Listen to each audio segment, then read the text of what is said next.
Amados, grande es tu fidelidad. Segunda prédica en este tema. Inclina tu rostro que vamos a orar. Padre, en el nombre de Jesús, nombre que es sobre todo nombre, venimos ante ti rogándote que seas propicio sobre nosotros y que fluyas, derramando tu gracia y tu unción sobre la exposición de tu palabra, para que no vuelva a ti vacía, sino que haga en los corazones el propósito con el cual tú la has enviado. Te rogamos, te pedimos, Señor, que tu palabra, Señor, nos anime, nos edifique, tu palabra nos sostenga, tu palabra, Señor, nos ayude a que podamos proseguir en este caminar, en este andar, hasta que sea el tiempo, tu venida, o que tú nos llames a estar contigo, Señor. Reprende al maligno, échalo fuera a lugares secos y sin reposo, Señor.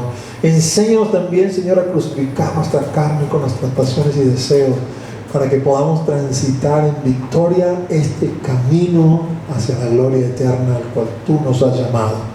En el nombre de Jesús, amén y amén. Dios es bueno, amados. Dios es bueno y su misericordia es para siempre. La semana pasada iniciamos esta serie que les dije vamos a estar durante este mes de enero de aniversario, que he llamado Grande es tu fidelidad. Y tomamos como versículo insignia, vamos a decirlo así, para este tiempo, Lamentaciones capítulo 3, versículos 22 al 24. Voy a leértelo nuevamente. Por la misericordia de Jehová no hemos sido consumidos, porque nunca decayeron sus misericordias. Nuevas son cada mañana, grande es tu fidelidad. Mi porción es Jehová, dijo mi alma, por tanto en él esperaré. Y la semana pasada pues estudiamos un poco acerca de estas palabras de Jeremías escritas en Lamentaciones, el contexto bajo el cual el profeta profirió y escribió esta palabra, para animarnos a que, a pesar de lo que veamos, Dios sigue siendo fiel para con su pueblo. En esa línea, vamos a decir, de ideas, quisiera tomar otros de los profetas para hablar el día de hoy. Y voy a tomar el profeta Habacuc. Vamos primero a leer la porción que quiero considerar y luego te voy a hablar un poco de Habacuc. Vete al capítulo 3 de Habacuc, vamos a leer desde el versículo 17 al versículo 19.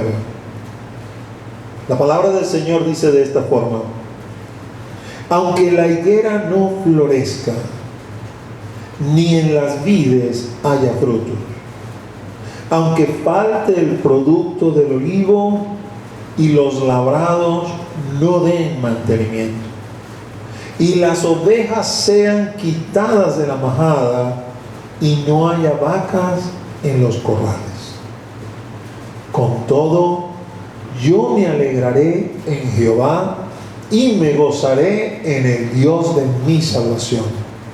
Jehová el Señor es mi fortaleza, el cual hace mis pies como de ciervas y en mis alturas me hace andar.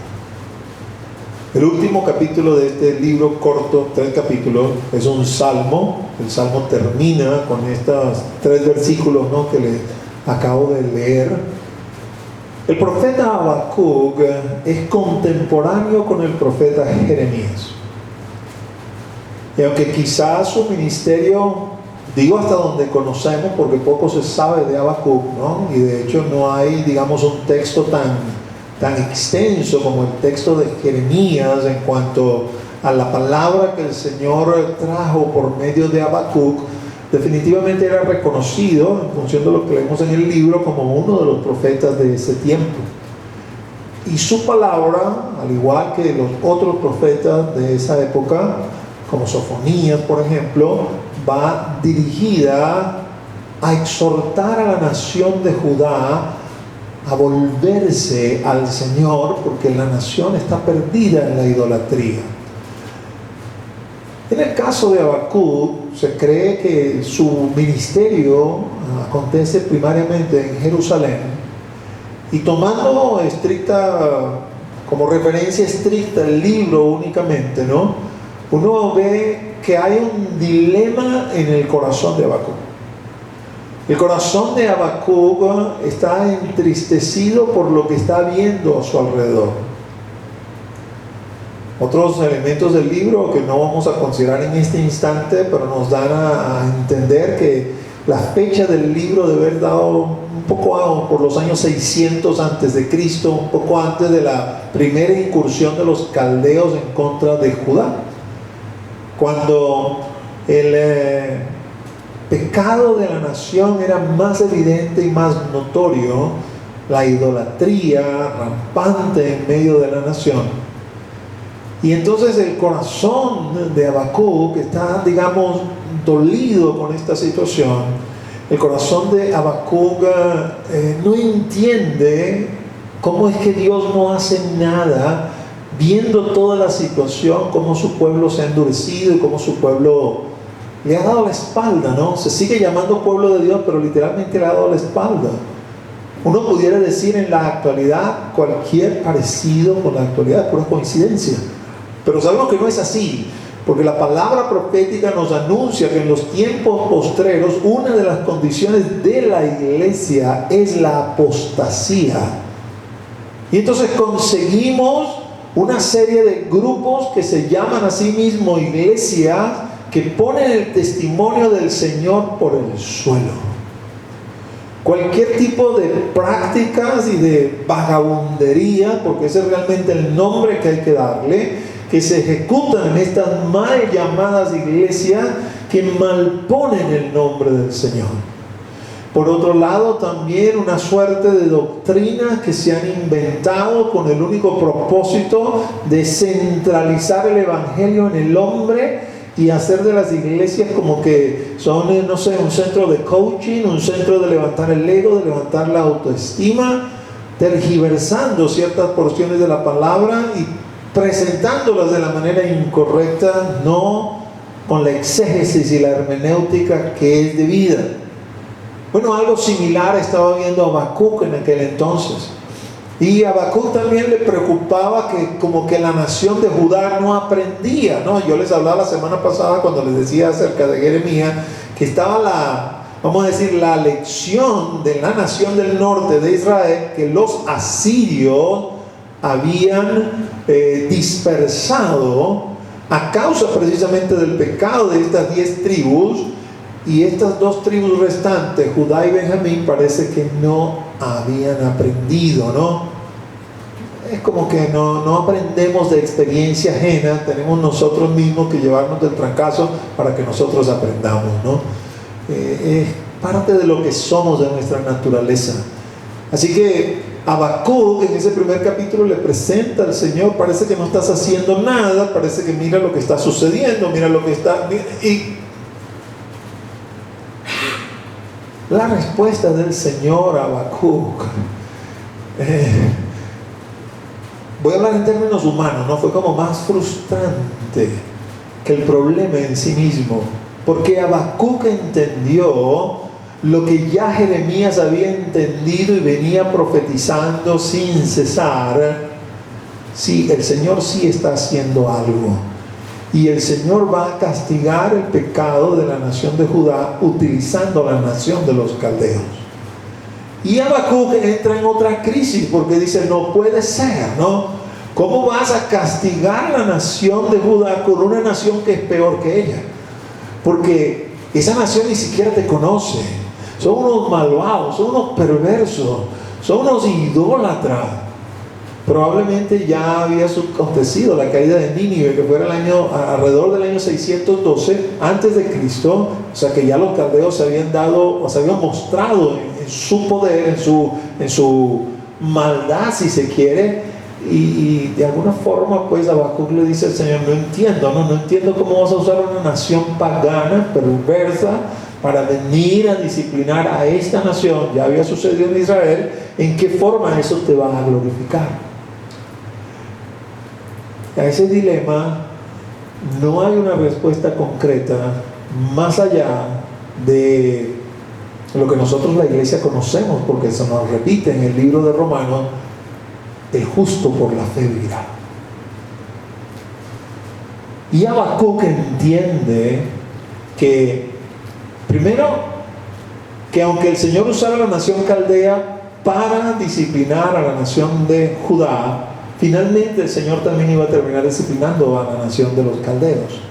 Y aunque él no podía entender bien, sabía que al final de toda la película, vamos a llamarlo así, todo se iba a descubrir, todo se iba a poner a la luz, la gloria del Señor se iba a manifestar, llenar toda la tierra, y Él se iba a mostrar como justo, y cada quien iba a recibir, vamos a decir, su justo merecido recompensa.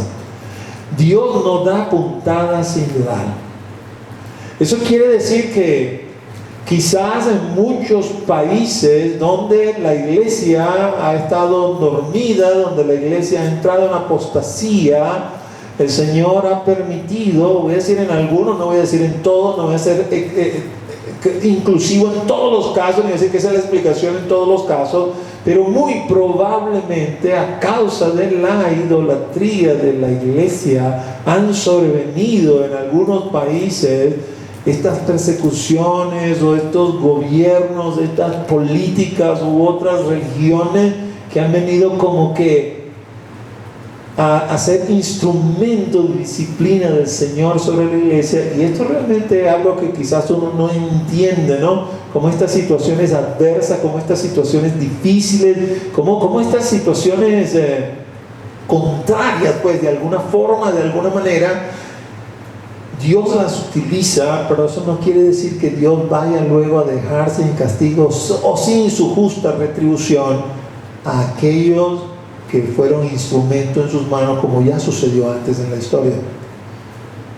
Es allí cuando Habacuc, entendiendo esto, escribe entonces el tercer capítulo, que es el Salmo de Habacuc, donde la primera parte habla de la venida del Señor, el retorno del Señor, y la segunda parte habla de esto. Vamos a decir que lo va hablando por adelantado. Es decir, él entiende, él conoce, sabe que cuando los caldeos finalmente vengan sobre la nación de Judá, la situación va a ser terrible. La situación va a ser contraria. Pero él ha decidido, frente a la revelación que le ha dado el Señor y frente a la fe que él tiene, que le ha sido impartida por el Señor, permanecer firme aun cuando las circunstancias sean las más difíciles que nos podamos imaginar. Y aquí es entonces cuando quiero que veamos el Salmo como tal, ¿no? Porque es entender el contexto de qué lo impulsa a decir esto. No son solamente palabras, es la revelación de Dios que le muestra: de aquí a poco, Habacuc, verás entrar por las puertas de Jerusalén el ejército de los caldeos. De aquí a poco, Habacuc, verás cómo esta ciudad es llevada cautiva a otros países, a otros lugares. De aquí a poco verá que toda la opulencia, que toda la abundancia, que todo lo que, las bendiciones que esta nación está viendo, se van a venir abajo. Si vamos, digamos, a lo que creen los estudiosos, pues los expertos en esta parte del estudio bíblico, algunos de ellos estiman, ¿no?, como en el año 612 aproximadamente, la profecía de Habacuc. La primera incursión de los caldeos fue en el año 605. 7 años después, ya Habacuc comenzó a ver lo que el Señor le había anunciado que iba a hacer, y que traería miseria sobre la nación de Judá. Y entonces el profeta, por inspiración divina, se adelanta y en un salmo, en un canto al Señor, le dice aunque la higuera no florezca. No, ponlo más adelante porque quiero, allí. Si vamos a ponerle un título a esta parte, el título es ese que está allí, hambre. Aunque la higuera no florezca, ni en las vides haya frutos, aunque falte el producto del olivo, y los labrados no den mantenimiento, y las ovejas sean quitadas de la majada, y no haya vacas en los corrales.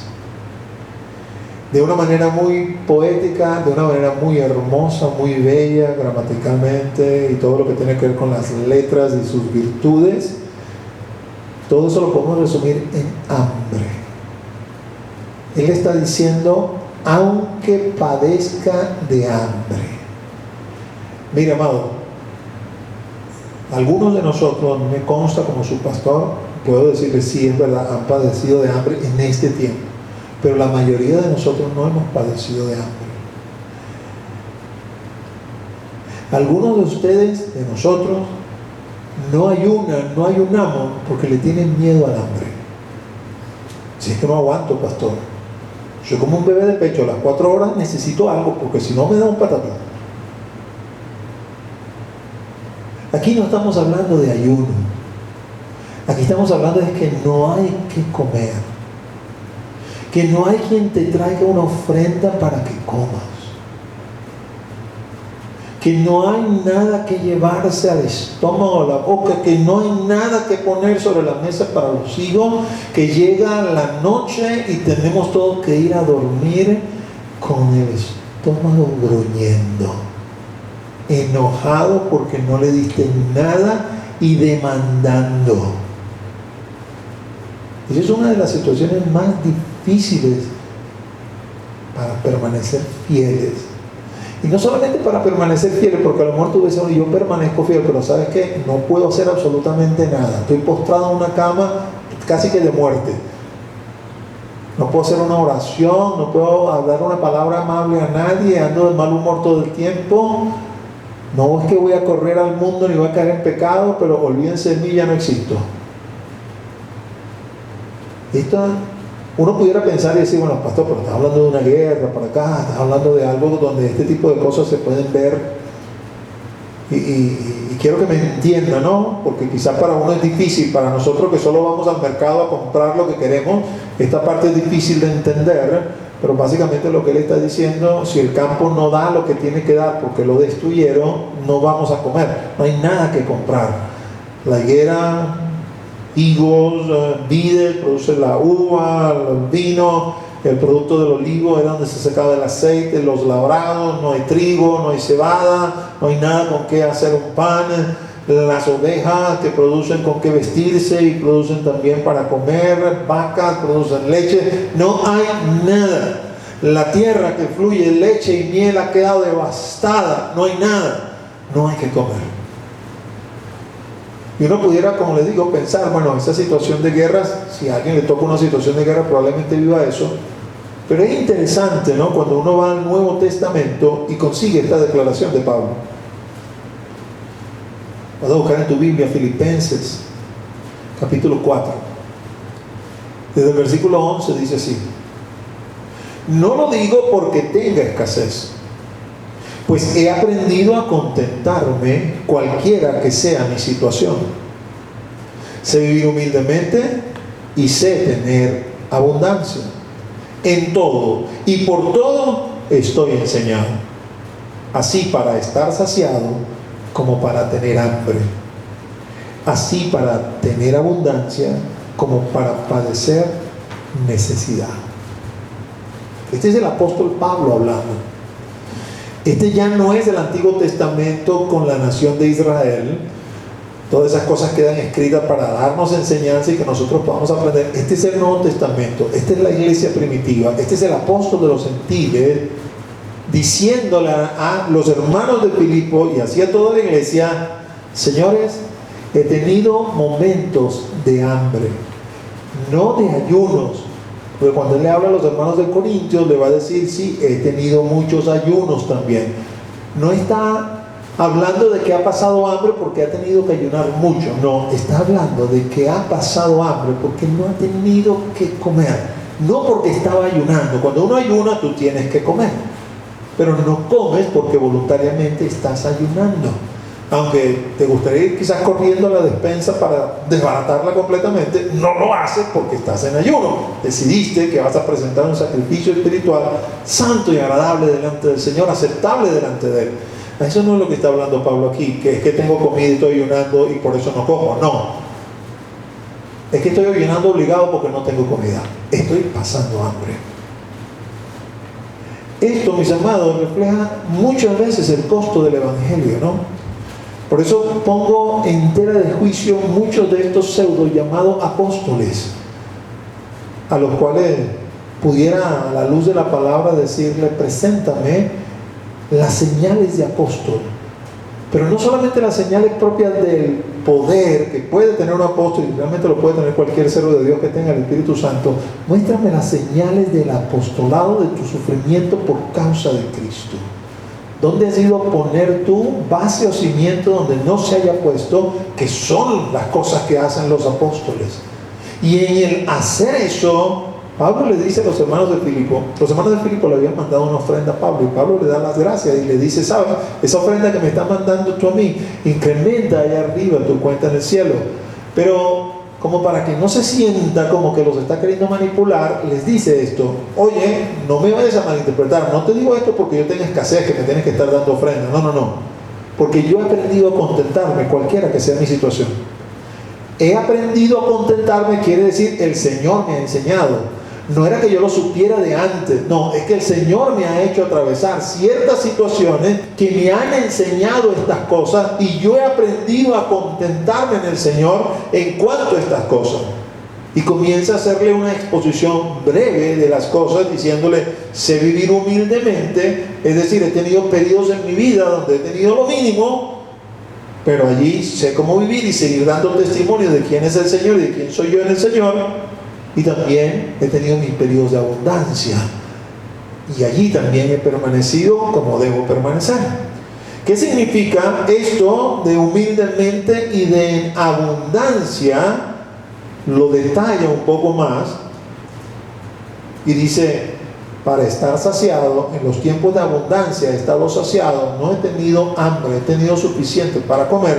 Pero en esos tiempos donde he vivido humildemente, he pasado hambre muchas veces, para estar saciado como para tener hambre, aunque la higuera no florezca y los labrados no den mantenimiento, aunque las vides no produzcan, aunque el olivo no dé nada, aunque pase hambre, le decía Habacuc al Señor, porque estos caldeos vengan y destruyan todo. Y Pablo le dice lo mismo a los hermanos de Filipo: el Señor me ha hecho pasar temporadas de hambre.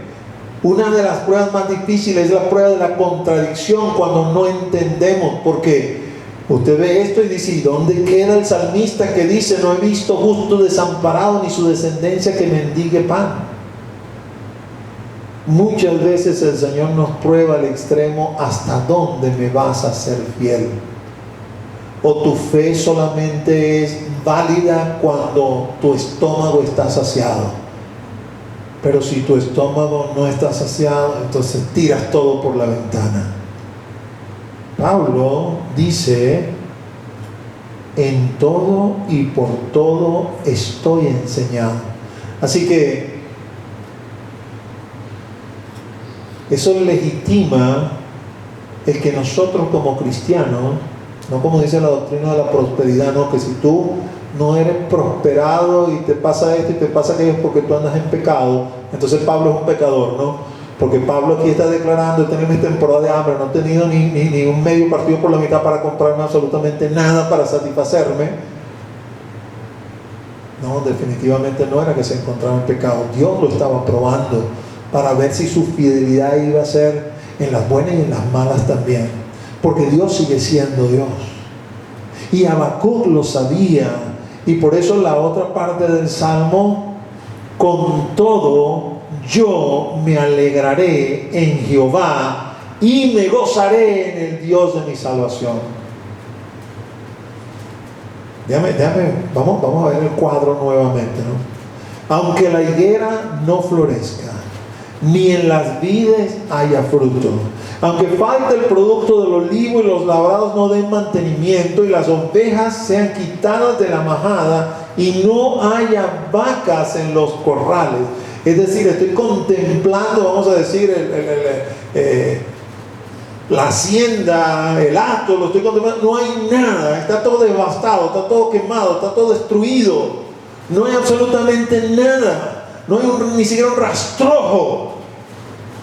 Y este hombre agarra y dice: con todo yo me alegraré en Jehová y me gozaré en el Dios de mi salvación. Eso, mis amados hermanos, es sumamente difícil, pero Dios nos hace pasar por esos trances, por esos momentos. Que no puede imaginarse a alguien que está viendo todo destruido, y viendo todo destruido levanta sus manos al cielo y comienza a adorar al Señor. La idea de esto, me alegraré y me gozaré, algo definitivamente interno, ¿no? No puedo imaginármelo danzando, saltando o brincando frente a esa miseria, pero sí por dentro, el gozo del Señor es mi fortaleza. Tú sigues siendo quien eres y yo sé quién soy a pesar de esta miseria, a pesar de esta destrucción. En una oportunidad,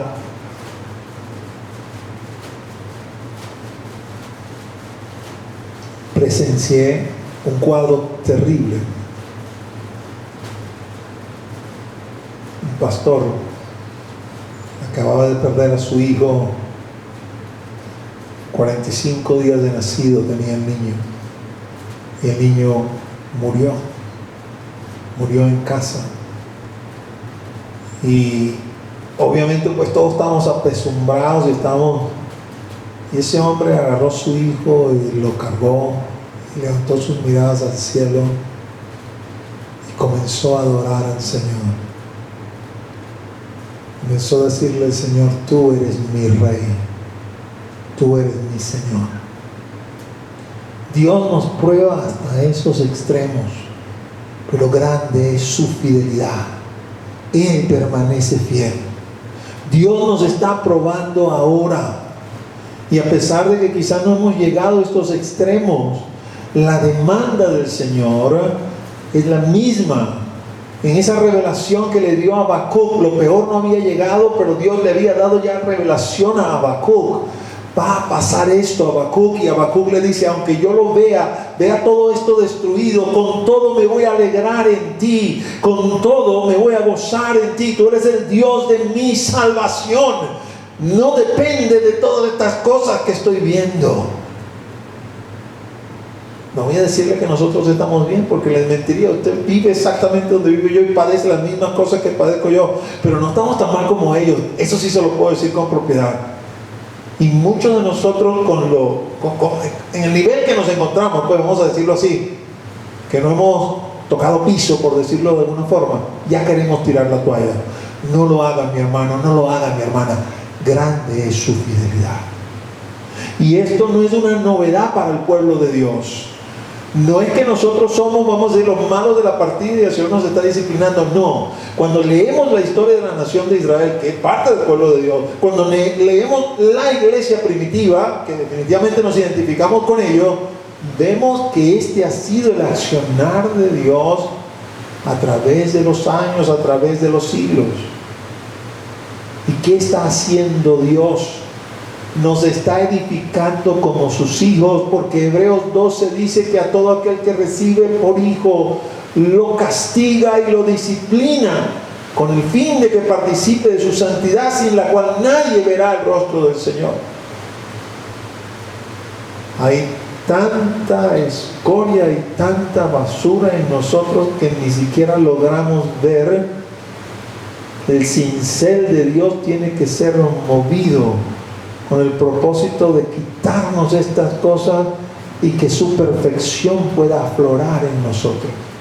No es un proceso fácil, pero los que han atravesado eso antes que nosotros, esa grande nube de testigos que corrió antes que nosotros y venció y que hoy nos aupa para que nosotros corramos y nos dice: hagan lo que nosotros hicimos, despójense de todo peso y del pecado que los asedia para que puedan correr con paciencia la carrera que tienen por delante. Nos dicen: nosotros aprendimos a contentarnos en esa situación. No sé si lograron ver que Pablo y Habacuc dicen exactamente lo mismo. No, Habacuc, después que presenta su cuadro de hambre, dice: no ha pasado todavía, va a pasar. Y por eso dice: aunque sucedan estas cosas, yo me voy a contentar. Con todo, yo me voy a alegrar en Jehová. En la porción que leímos de Filipenses, Pablo les dice a los hermanos de Filipo: he aprendido a contentarme cualquiera sea mi situación. No me van a conseguir de mejor o de peor humor porque tengo abundancia o porque tengo escasez, porque estoy saciado o porque tengo hambre. Me he aprendido a contentar cualquiera sea mi situación, si lo juntamos con la palabra de Habacuc, porque Él es el Dios de mi salvación. El regalo más grande, el regalo más preciado, el regalo de mayor precio que Dios nos ha dado es nuestra salvación. Y aunque todas las demás cosas se caigan, se pierdan, se desaparezcan, el que permanezcamos con esto es fuente de gozo y de contentamiento. Pudiera no ser hambre en el sentido físico, pudiera ser hambre en el sentido emocional. Y el salmista lo expresa de esta manera: aunque mi padre y mi madre me dejaran, con todo Jehová me recogerá. Ante la ausencia del padre, de la madre, del hijo, de la hija, quizás no su ausencia física, sino su ausencia emocional, con todo yo me gozaré en Jehová y me alegraré en el Dios de mi salvación.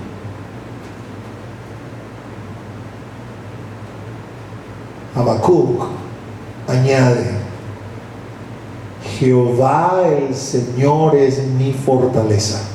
Amén. Jehová el Señor es mi fortaleza.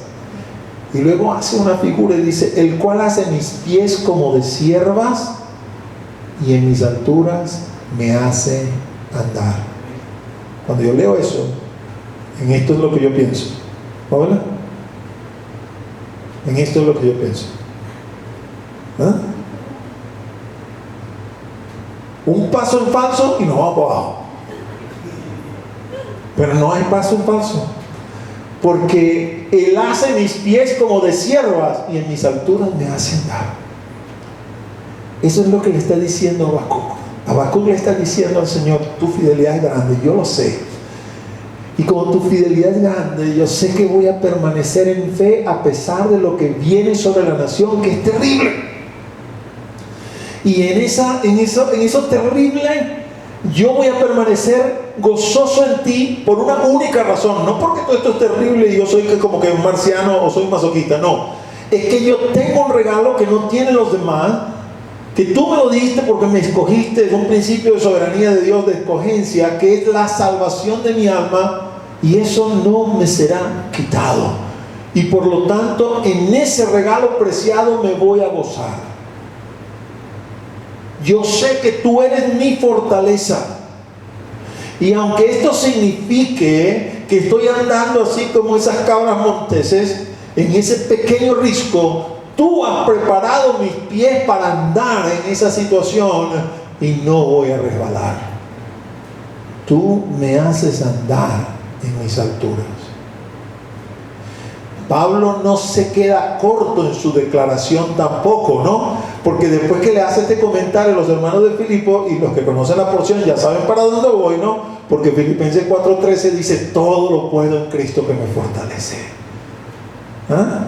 Entonces vamos a poner las dos declaraciones en conjunto, ¿no? Si la leemos completa, él viene diciendo, aunque la higuera no florezca, aunque las vides no den, los olivos, no hay nada, hambre, con todo yo me alegraré en Jehová y me gozaré en el Dios de mi salvación. Jehová el Señor es mi fortaleza, que hace mis pies como de sierva y en mis alturas me hace andar.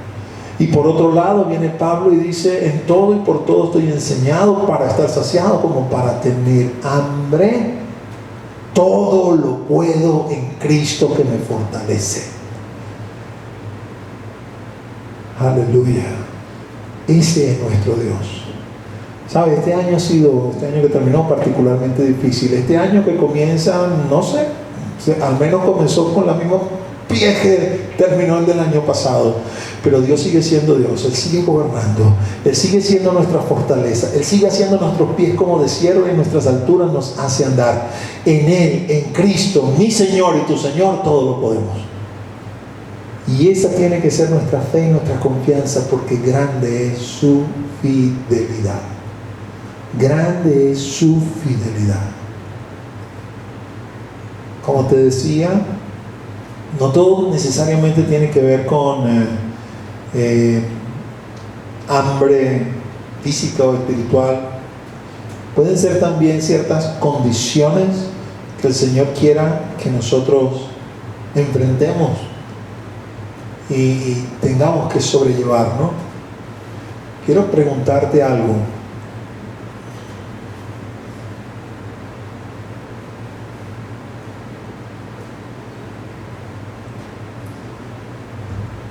¿Hasta dónde estás dispuesto a servirle al Señor? Servir al Señor tiene un costo, tiene un precio. Cuando le servimos al Señor, en lo que el Señor espera que le sirvamos, y digamos el principal servicio que le hacemos al Señor es ganar almas para Él. Sea a través de tu oración, porque la oración va preparando los corazones, sea a través de tu predicación o de tu testimonio, porque esa es la manera en que pescamos almas para el Señor. Eso definitivamente tiene un costo, porque quien se opone a eso, Satanás, que el Señor lo reprenda, más nuestra malvada carne que no quiere que lo hagamos, se va a oponer cuando nosotros tomamos los pasos en esta dirección, y va a hacer todo lo que esté a su alcance para tratar de destruir esto, y va a colocar, ¿no?, sufrimiento, padecimiento, angustia. El Señor le va a permitir que nos azote con esto, a fin de probar hasta dónde estamos dispuestos a servirle, a caminar con Él, entendiendo que grande es su fidelidad, que sin importar la condición que vivamos, Él hace nuestros pies como de sierva, en nuestras alturas podemos andar, en Él, en Cristo, todo lo podemos, Él nos fortalece. Hay unos hombres que admiro mucho, tú lo sabes muy bien porque no es la primera vez que te lo digo, y viene a colación el día de hoy, 10 de enero, porque hace 2 días, 8 de enero, se conmemoró un año más de la matanza de los 5 misioneros norteamericanos que, con un fuego, con una pasión por querer evangelizar una tribu, la tribu en ese entonces conocido como los Aucas, ese es un término peyorativo, ¿no?, que se les asignó por lo fiero y lo salvajes que eran. Pero estos 5 jóvenes norteamericanos decidieron que el Señor les estaba llamando para emprender una obra en medio de ellos, en medio de esa tribu. Y los esfuerzos que habían hecho en 1955 iban dando buen fruto, y cuando finalmente establecieron ahí una cabeza de playa en un río para estar más cerca, y pensaron pues que en ese enero de 1956 iba a rendir el fruto que estaban esperando. Lo que sucedió fue que 6 guerreros de la tribu aparecieron y mataron a los 5 misioneros. Imagínate el choque para las familias. Eso siempre me ha parecido tremendo, ¿no? Porque de hecho, si lees bien la historia, no supieron de la matanza allí mismo, ¿no? Nate Saint, que era el piloto del avión, se estaba comunicando con la esposa y la comunicación cesó. Tenía una hora convenida en que se iba a volver a comunicar, no se comunicó. Allí comenzó, vamos a decir, toda la angustia que habrá pasado, que habrá sucedido. No fue sino hasta el día siguiente, otro par de días, que otros misioneros pudieron llegar hasta allá y se consiguieron a 3 de los cuerpos que estaban allí. Entendieron que había habido una matanza, tenían esperanza por los otros 2, aparecieron otros días después río abajo, total, todos muertos. Creo que te imagines, porque uno lee la historia, pero quizás no se imagina los momentos, ¿no?, que sucedieron en ese entonces. Ahora, lo cumbre del asunto es que pareciera como que, wow, estos jóvenes perdieron su vida, ¿para qué, no? Pero la verdad es que en lugar de desanimar a las personas, esto hizo una explosión, no solamente,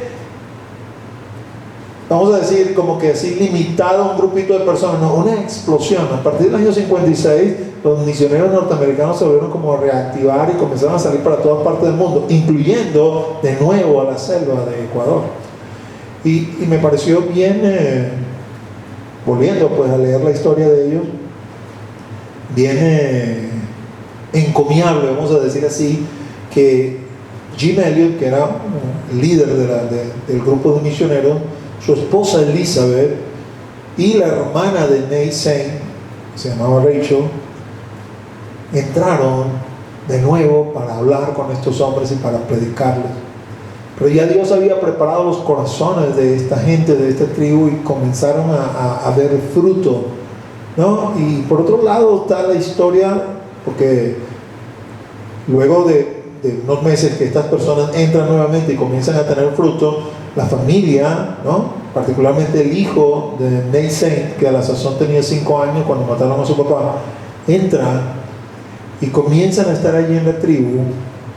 Un hombre que su nombre indígena, Mincaye, era aquel que había sido señalado, fue señalado como el asesino de Nate Saint. Y este hombre fue uno de los que aceptó el mensaje del Evangelio y se convirtió. Y tomó a Steve Saint, que hoy en día es ya un hombre cerca de los 70 años, pues, y se hizo piloto como su papá, misionero también allí en esa misma tribu. Lo tomó como si fuera un hijo. Y en el relato de Steve, él dice que en algún momento Mincaye lo miró y le dijo: yo soy el asesino de tu papá, no merezco vivir, mátame. Y él lo abrazó y lo perdonó. Se formó una relación entre ellos.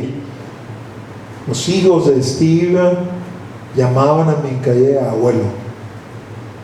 Llamaban abuelo al hombre que había asesinado a su verdadero abuelo. ¿Cuánto estás dispuesto a pagar por servirle al Señor? Porque lo que esta gente hizo finalmente ganó esta tribu para Cristo. Y el año pasado, en uno de los cultos misioneros, te hablé de esto. Te hablé en particular porque el año pasado, en abril del año pasado, Mincaye se fue con el Señor, ¿no? Y te decía el año pasado, imagínate el gozo en el cielo al verse estos 2 hombres allí. Porque una vez que uno muere, ya pierde la memoria de lo que pasa aquí en la tierra. Ya uno no sabe nada de nada, ¿no?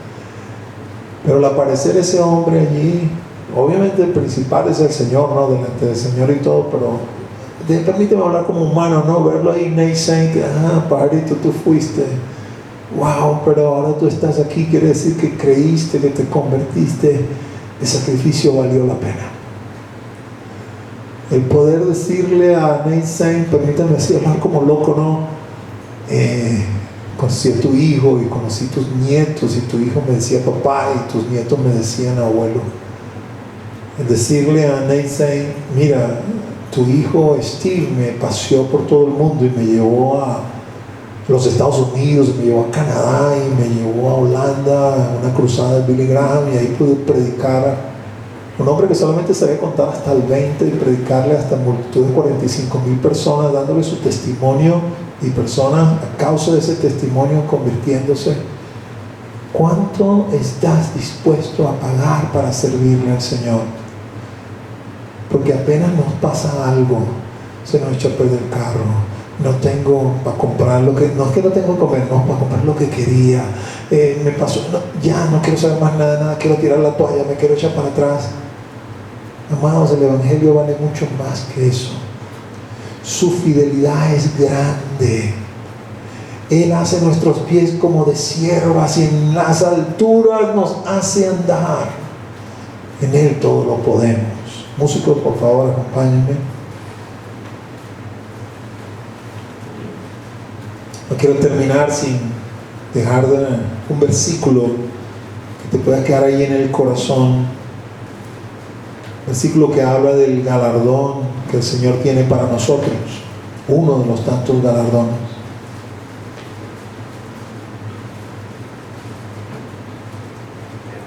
En Apocalipsis 21, versículo 4, la palabra de Dios dice de esta forma: enjugará Dios toda lágrima de los ojos de ellos, y ya no habrá muerte, ni habrá más llanto, ni clamor, ni dolor, porque las primeras cosas pasaron.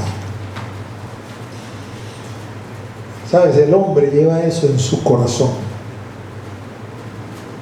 Muchos cuentos, sobre todo cuentos de niños, terminan y vivieron felices por siempre. ¿Sabes? Toda la historia, todo el cuento, la maldad por aquí, la cosa mala por allá, de repente todo se soluciona, todo se acaba y fueron felices para siempre. Bueno, este es el fueron felices para siempre del Señor, una realidad. El mundo en que vivimos, lleno de miseria, lleno de dolor, lleno de quebranto, el mundo en que vivimos, lleno de sacrificio, lleno de esfuerzo, lleno de demanda, muchas veces lágrimas salen de nuestros ojos por causa de todo esto, por querer permanecer firme, fiel al Señor. Y el Señor nos promete y nos dice: no te desanimes, no desmayes, no quedes postrado en el desierto, no te rindas, sigue adelante, sigue avanzando, yo estoy contigo, yo te fortalezco, yo hago tus pies como de sierva, yo te permito que en mí puedas lograr todas las cosas necesarias para permanecer en mi caminar y en mi andar, y te prometo que te llevaré a un lugar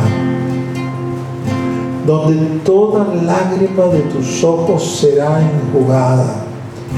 Ya no habrá más llanto, ya no habrá más clamor, ya no habrá más dolor, ya no habrá más muerte. Es duro lidiar con la muerte. Es duro lidiar con el ser amado que ya no está. No con él, no, sino con el evento pues como tal.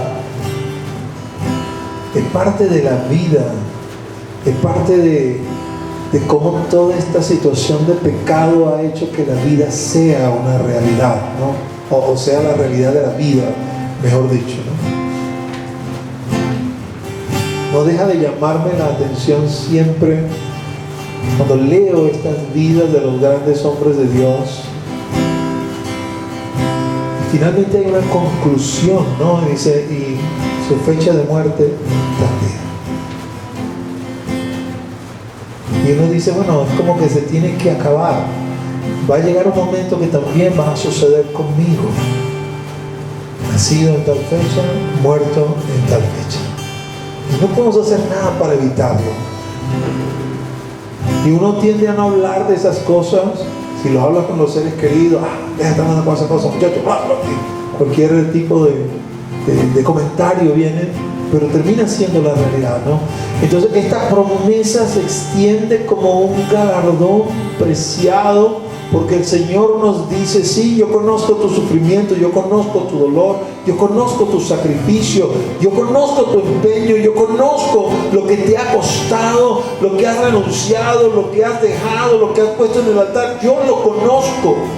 Pero déjame decirte algo, porque las cosas primeras van a pasar y yo las voy a hacer todas nuevas. Y cuando eso suceda, yo voy a enjugar cada una de tus lágrimas. Ya acá no va a haber más llanto. ¿Sabes? Yo no sé si es que nos van a quitar los lagrimales o si solamente lloraremos de la risa. Pero ese llanto doloroso no va a existir. No habrá más clamor.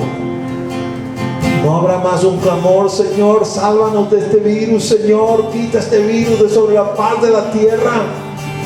Porque ya no habrá más dolor, ni tampoco habrá más muerte. Apunta alto, hermano, hermana. No apuntes aquí a la tierra. No apuntes a hacerte tu imperio y tus sueños aquí en la tierra. Aquí en la tierra dedícate a hacer su voluntad. Pídele que te revele cuál es su voluntad y cúmplela. Si tu voluntad es que vayas, no sé, a los Aucas y allí entregues tu vida, si tu voluntad es que vayas allí a los Guaraos y ahí rindas tu vida como la acaba de rendir Peter, esa es la voluntad de Dios para ti. Cumple el sueño de Dios para ti acá en la tierra. Apunta alto, apunta a la recompensa, apunta al galardón. Eso sí va a valer la pena, eso es por la eternidad. No más llanto, no más dolor, no más clamor, no más muerte. Todas las cosas hechas nuevas. Ponte de pie, cierra tus ojos y vamos a hacer una oración. Padre, en el nombre de Jesús, nombre que es sobre todo nombre, te doy gracias, oh mi Rey, mi Señor, por cada uno de los presentes. Te doy gracias, Señor, por aquellos que quizás, Señor, o quisieron venir y no pudieron estar. También a ellos alcánzalos, Señor. Pero que tu bendición sea notoria, sea, Señor, con fuerza sobre cada uno de nosotros en esta mañana, mientras terminamos este servicio, después de haber escuchado tu palabra. Aliéntese nuestro corazón. Oh, alma mía, aquíétate, porque aún he de alabar al Señor, de bendecirle, de engrandecerle. Levanta tus manos al cielo, hermano y hermana, y glorifica su nombre, bendícele, porque Él está aquí. Su Espíritu Santo se pasea en medio de nosotros y Él comienza a impartir, Él comienza a dar nuevas fuerzas, Él comienza a animar, Él comienza a decirte: esfuérzate y sé valiente, no temas, yo estoy contigo donde quiera que tú vayas. El Señor comienza a ministrarte, el Señor comienza a fortalecerte, el Señor comienza a darte esa palabra que necesitas para continuar, para permanecer. Aunque nada entiendas, aunque nada comprendas, Él te sostiene con la diestra de su justicia. Oh, el Señor está aquí, aleluya. Santo es el Señor, vamos a adorarle, aleluya, juntos. Oh, Jesús.